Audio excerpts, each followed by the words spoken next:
Hello and welcome to the Amateur Kitchen's very first Thanksgiving made simple and easy. Right here is the pre-preparation for our turkey dinner.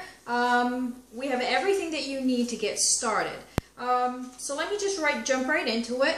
What we have on the first row is 1.5 teaspoons each of sage, thyme, and celery flakes. Those you really need to have. Optional, you have 1/2 teaspoon of dill, marjoram, savory, and tarragon.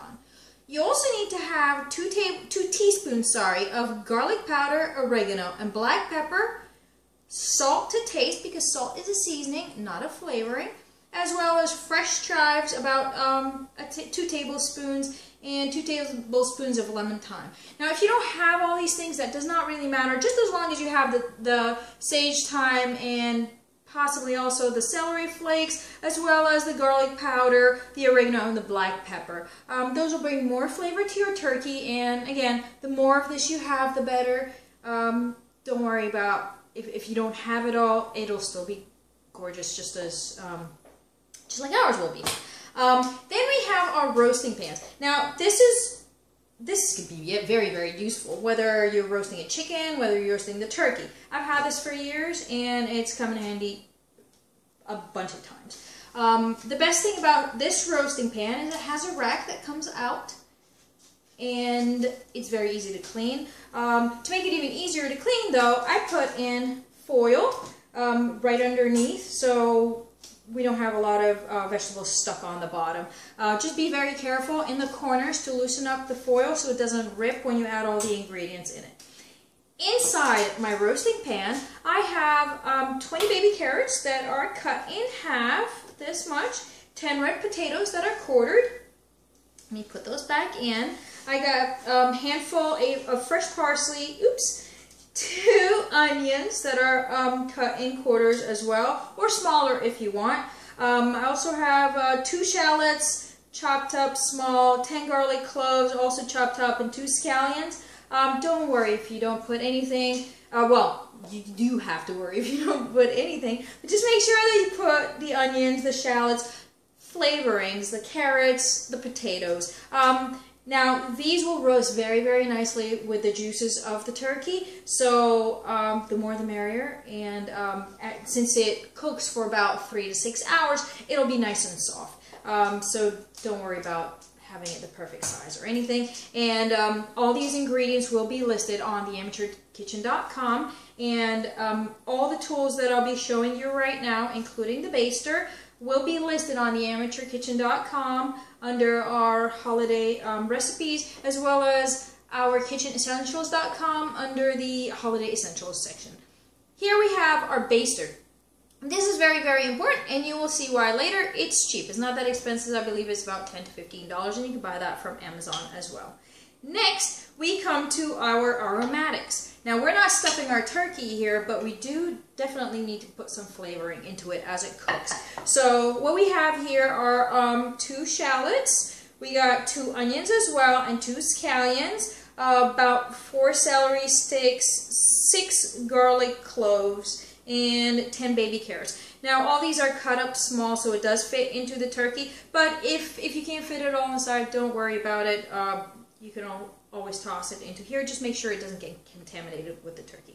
We also have 4 sticks of butter. You can use any butter you like. I've used the soy-free vegan Earth Balance butter, just to make it a little bit healthier as much as possible.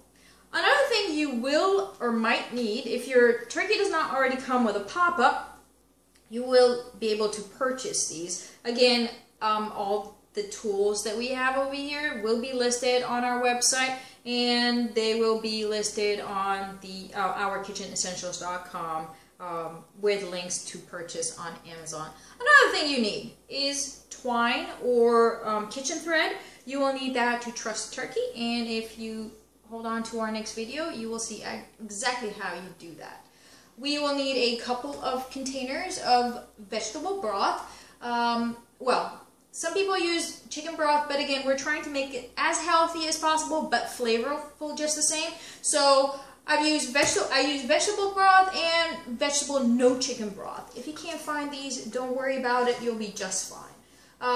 Last but not least, cheesecloth. You will need cheesecloth. This is very cheap. You can purchase it at your local grocery store. And if you can't find it, we'll post the link as well on our website, and we'll make sure our friends at ourkitchenessentials.com do as well. And finally, my favorite kitchen item is the onion goggles. There's a lot of onions over here, shallots and scallions. You're going to need those to protect yourself. Moving on, please stand by for our next video where we will show you how everything fits together. Hello and welcome back. Let me tell you how far we've gotten so far. So, we have mixed our butter with all the herbs that we had over here. We seasoned it with salt. Make sure you taste it, and just to make sure it's to your liking, and add salt if necessary. I've also reserved some of the butter right here. This is great for your dinner rolls, but you can also use it with the gravy later on.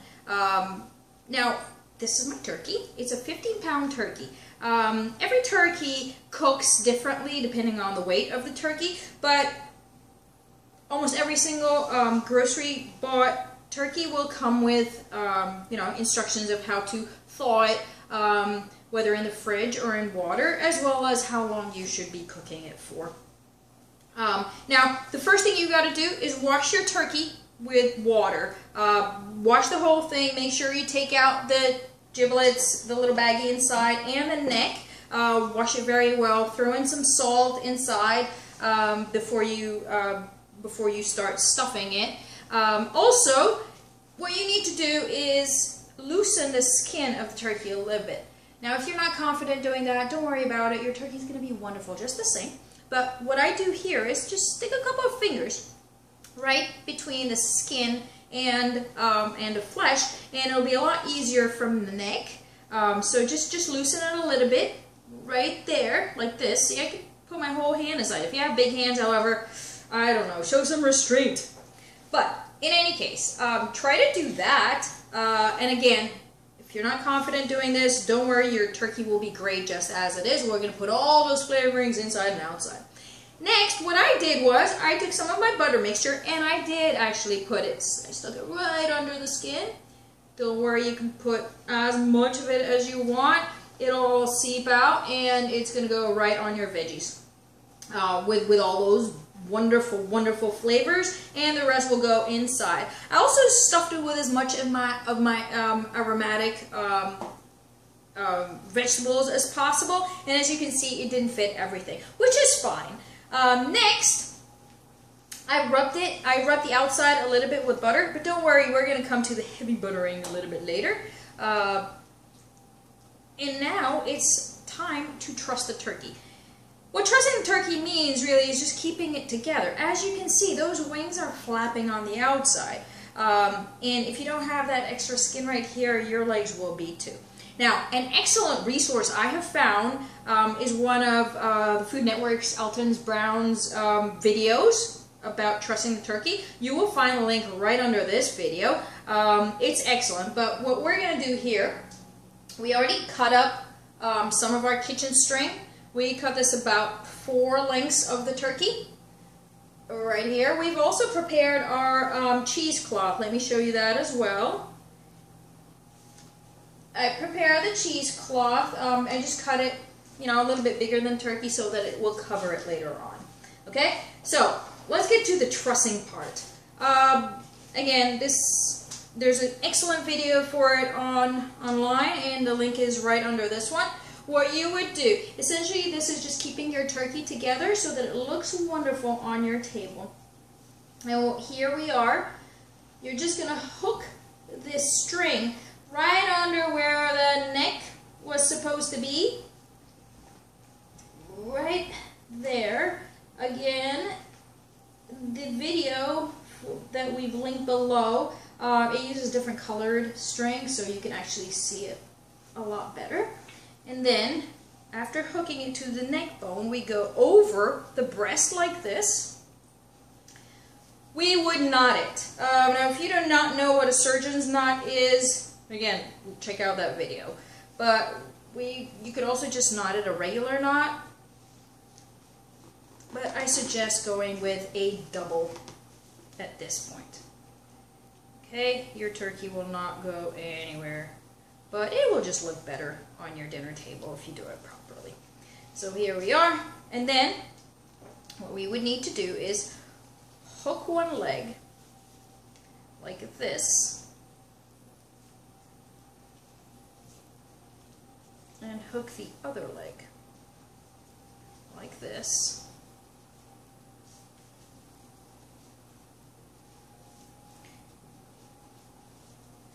And then bring the two legs together like so, and tie another knot.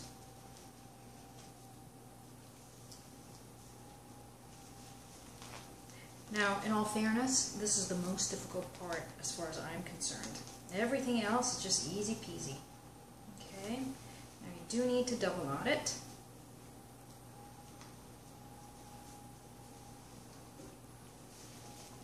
And if you have that extra skin, you could put it over it just so that you can keep everything inside the turkey. Okay, we're going to go over the breast again. Actually, we're going to go over here to the little nub.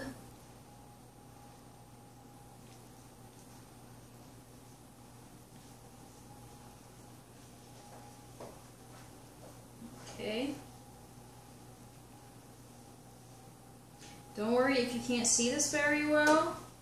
Again, the video we've shown you is going to be the perfect resource for this.